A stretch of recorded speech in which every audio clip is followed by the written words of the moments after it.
Beneath the scorching Egyptian sun, an ancient guardian keeps a secret in the silence of the desert.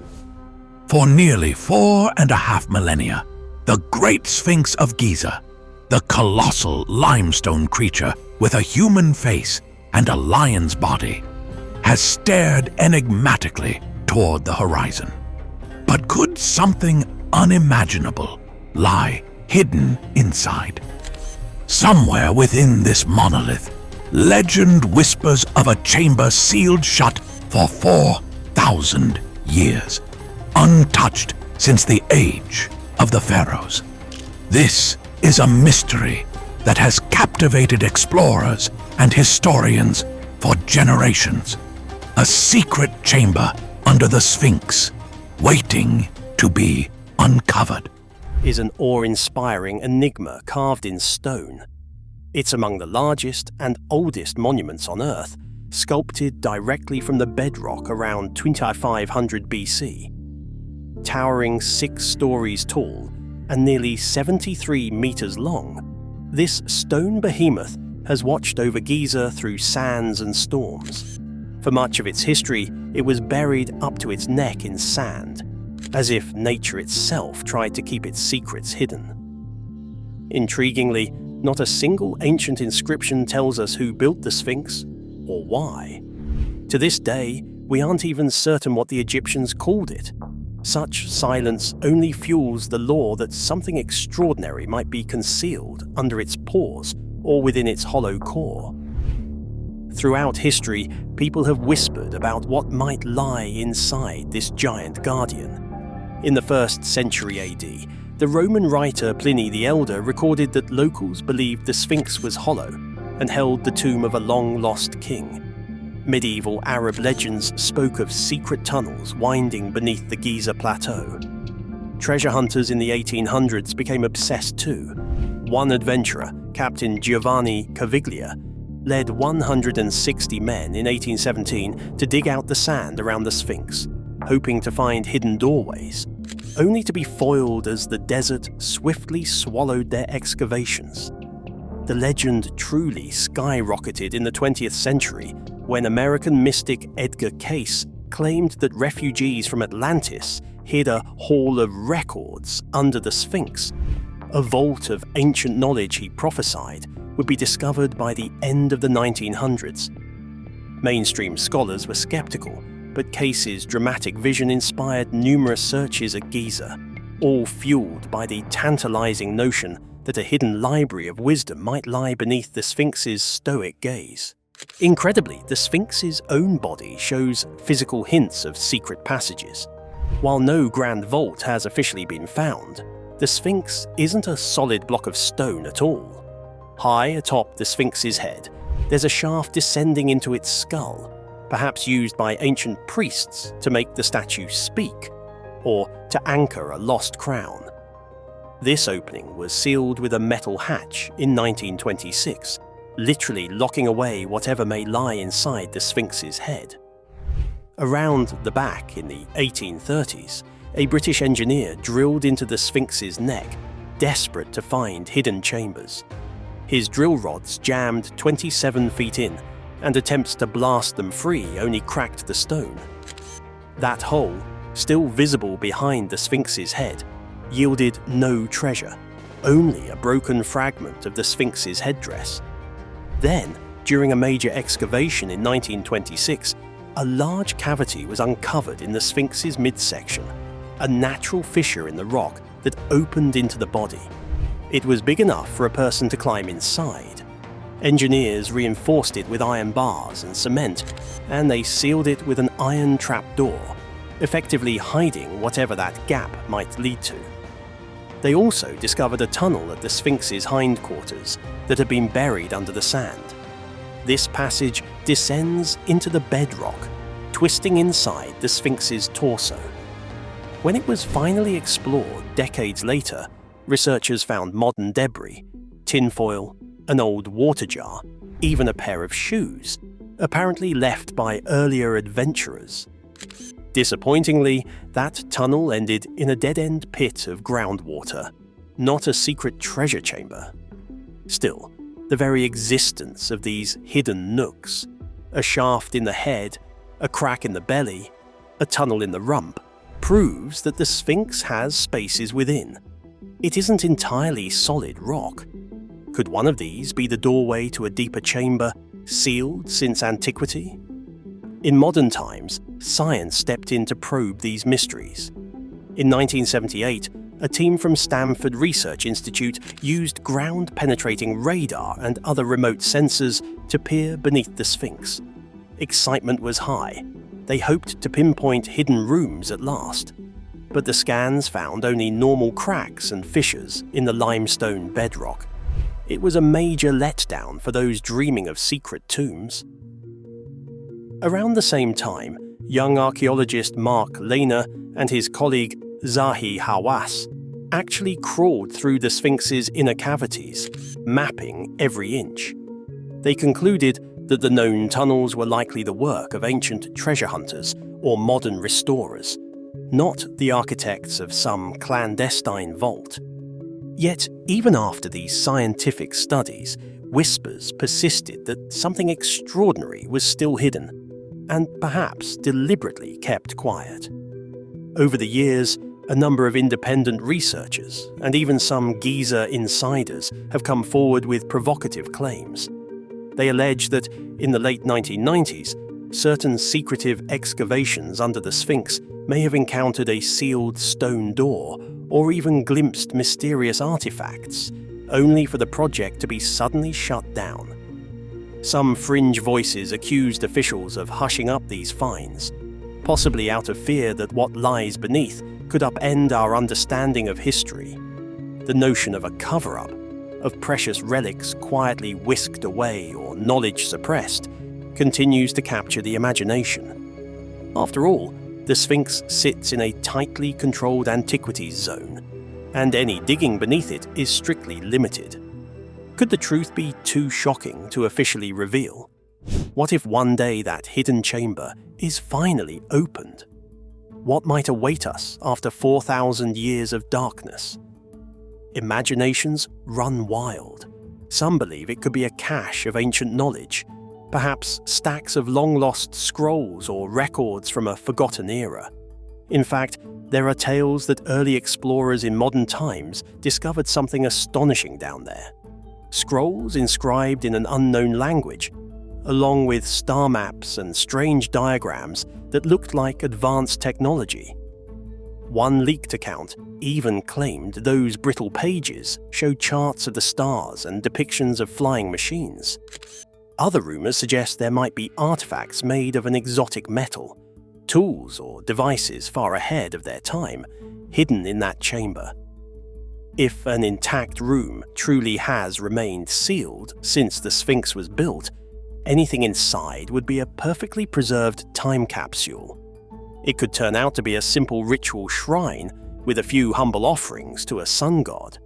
Or it could be something that revolutionizes our understanding of ancient civilization. Even a seemingly mundane find, say the sarcophagus of a high priest or a box of papyrus scrolls, would be momentous given the context. The truth is, until someone actually opens that space and peers inside, we won't know. For now, the Great Sphinx continues to guard its secrets as it has for ages. Silent, imposing, eternal. It has weathered countless sandstorms, the rise and fall of dynasties, and every attempt by humankind to unlock its mysteries. Its enigmatic smile betrays nothing. Perhaps that secret chamber under the Sphinx will remain sealed a while longer, testing our patience and ingenuity. Or perhaps the coming years will finally see intrepid researchers carefully breaching the darkness, and the world will watch as an ancient doorway is opened for the first time in 40 centuries. Will it be ancient wisdom that redefines history, treasures beyond price, or just an empty cavern and a new riddle? Egypt's ancient sands clearly haven't revealed all their secrets yet. If you found the Sphinx's hidden chamber intriguing, wait until you hear about another enigma emerging from underground. Scientists in Egypt recently uncovered an object buried deep beneath the soil, an artifact with no record in any historical texts. That discovery is coming up next, and it might just be even more astonishing. You're looking at the limestone interior of the Abu Ruwash pyramid, and this is the core. And we can descend into the core in this unique structure, unlike the other pyramids. Oh my god, what's this? Wow. Oh. Very deep pit. That looks to me like a boat pit. No way. Look at these lines. Look at these striations. Exactly. Look at these striations. And also the higher parts and the lower parts shows that it was not all cut at once. Exactly. It was like, Especially here. This here and here. Exactly. Yeah, here and there. Exactly. You can see where the blade came back. And we're talking about red granite from Aswan. How did they bring it up here? We are here in a mountainous region.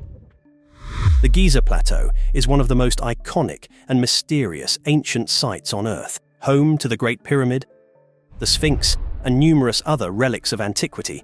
It has captured the imaginations of explorers, historians, and enthusiasts for centuries. While many can easily picture the grandeur of these structures, few realize that these monuments are still steeped in mystery. Despite centuries of study, questions remain unanswered about who built them, and more intriguingly, why. Just 5 miles to the southwest of Giza, within the lesser-known necropolis of Zawyet El Aryan, lies a site that may hold the key to solving some of Egypt's greatest mysteries. In May 1900, Italian architect and Egyptologist Alessandro Barsanti was researching the Leia pyramid at Zawyet El Aryan. Having previously discovered the tomb of Akhenaten, Barsanti had earned a respected reputation in his field. However, the Leia pyramid disappointed him. It was crumbling, incomplete, and devoid of artifacts.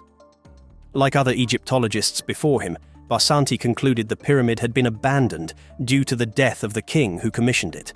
Discouraged, Barsanti began his return journey to Giza, but he took an alternative route along an upper plateau, offering sweeping views of the landscape. It was here that he noticed something unusual: scattered granite fragments and fine granite powder, evidence of stone cutting. Barsanti immediately suspected this was where ancient workers had prepared stone for a hidden tomb. Intrigued, Barsanti returned to Giza and assembled a team to explore the site. Within 2 days of excavation, his intuition proved correct. Beneath the sand, Barsanti uncovered the entrance to an enormous limestone pit. To his surprise, the pit was filled with large limestone blocks, each weighing several tons, seemingly thrown in without care, suggesting a deliberate attempt to conceal what lay below. On December 8th, at a depth of 21 meters, the team uncovered a significant find: a large pink granite block. Granite was not only more valuable than limestone, but also harder to work with, reserved for only the most important structures. This discovery convinced Barsanti that they had found something special. As excavation continued, more pink granite blocks were revealed, suggesting a massive subterranean structure.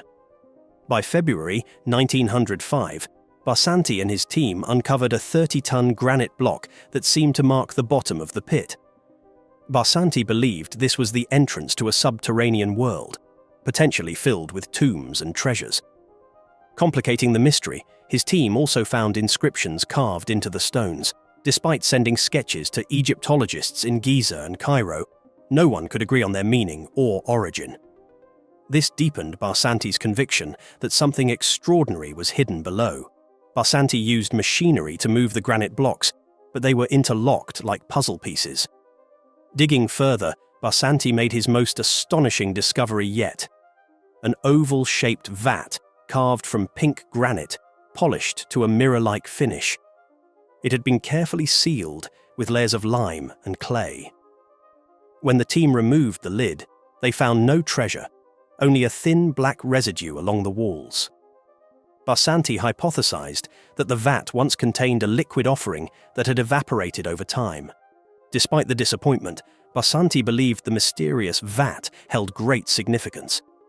Why had the builders gone to such lengths to protect it? Determined to solve the puzzle, Barsanti continued his excavation, uncovering a massive cork-like granite block, sealing off what he believed were hidden chambers below. Word of Barsanti's discoveries spread, but many of his colleagues remained skeptical. They insisted the pit was merely the foundation of an unfinished pyramid. However, Barsanti pressed on, and two events seemed to support his theory. First, his team uncovered a well-finished staircase at the pit's northern end. Too refined for laborers, as if it led to ceremonial chambers. Then, a torrential rainstorm flooded the pit, only for the water level to drop suddenly, as if it had seeped into a hidden chamber below. Despite mounting obstacles, including the complex interlocking granite blocks and dwindling funds, Barsanti continued his work. By 1906, however, he ran out of money and had to stop the excavation. He spent years searching for new funding and finally secured it in 1911. Yet even with renewed efforts, the work proved too difficult. And once again, Barsanti was forced to abandon the project before uncovering what lay beneath the pit. He died in 1917, leaving the mystery unresolved. Barsanti's work sparked a lingering curiosity about Zawyet El Aryan, but the site lay dormant for decades after his death. In the 1950s, it briefly resurfaced as the set for the movie The Land of the Pharaohs, but it was soon forgotten again. Barsanti's notes eventually caught the attention of Italian scholars Vito Maragioglio and Celeste Rinaldi, who set out to continue his work in the 1960s. However, their efforts were cut short when, in 1964, the Egyptian government restricted access to Zawyet El Aryan, designating it as a military base. This abrupt restriction of access raised suspicions. Why was the government blocking off this site just as interest in it was reviving? To this day, many Egyptologists assert there is no mystery at Zawyet El Aryan, claiming the pit is simply the foundation of an unfinished pyramid. Yet Barsanti, who studied Egypt's ancient wonders for decades, was adamant that this was no ordinary pyramid foundation. If the pit was just a foundation, why go to such lengths to construct a floor made of interlocking granite blocks held together by strong mortar and designed to be nearly impossible to move? Furthermore, why use valuable pink granite, which had to be transported from Aswan, nearly 600 miles away, if the structure was to be buried under a pyramid? Limestone, far easier to source and work with, would have sufficed. Then, there was the mystery of the inscriptions Barsanti found at the site. Scholars to this day remain divided on their meaning. And what about the finely crafted oval vat? If this was a pyramid foundation, why go to such great lengths to intricately carve this vat, polish it, and seal it with lime and clay? In recent years, a new theory has emerged, connecting the mystery of Zawyet El Aryan to the Great Pyramid of Giza. For centuries, the Great Pyramid has puzzled historians. Conventional wisdom holds that it was built as a tomb for Pharaoh Khufu, but no human remains, treasures, or artifacts have ever been found inside, leading many to question this explanation. In the 1960s, Edward Kunkel proposed a radical theory. The Great Pyramid was not a tomb, but a massive water pump designed to irrigate the desert.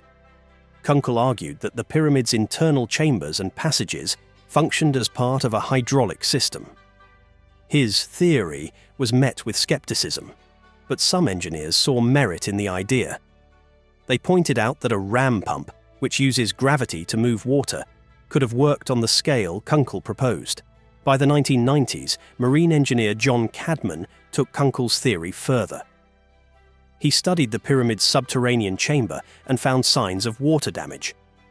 Cadman built a scale model of the pyramid's subterranean chamber and confirmed that it could function as a water pump. His experiments led to an unexpected discovery. The pyramid generated powerful compression waves, pulses that could create electricity. This raised a startling question. Could the ancient Egyptians have used the Great Pyramid to generate electricity? Cadman's research suggested it was possible. The pyramid's outer casing of insulating white limestone, its granite interior, and its gold capstone all pointed to a design capable of generating and harnessing electrical energy. With this new perspective, researchers revisited the mystery of Zawyet El Aryan.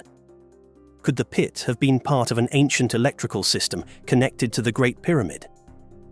Some believe the oval vat may have played a key role in this system, with the black residue providing evidence of a long-lost process for generating electricity. Perhaps this is why the Egyptian government sealed off Zawyet El Aryan in the 1960s. What secrets lie beneath the pit? Could it hold proof of an ancient civilization's advanced technology? As research continues, we may one day uncover the truth about an ancient Egypt far more advanced than we ever imagined. If you were captivated by this video's journey, prepare to be transported once more. Our next video unveils the enigma of the forgotten pyramids of Meroe, a hidden world of ancient wonders waiting to be rediscovered. I mean, it's just crazy. We've talked about, alternative theories to how the pyramids were built. Yeah. I'm willing to accept that the Great Pyramid was largely completed by the ancient Egyptians. But remember that the ancient Egyptians tell us in many of their texts that everything they knew was a legacy. It was all an inheritance of the gods, and I don't construe the gods as aliens.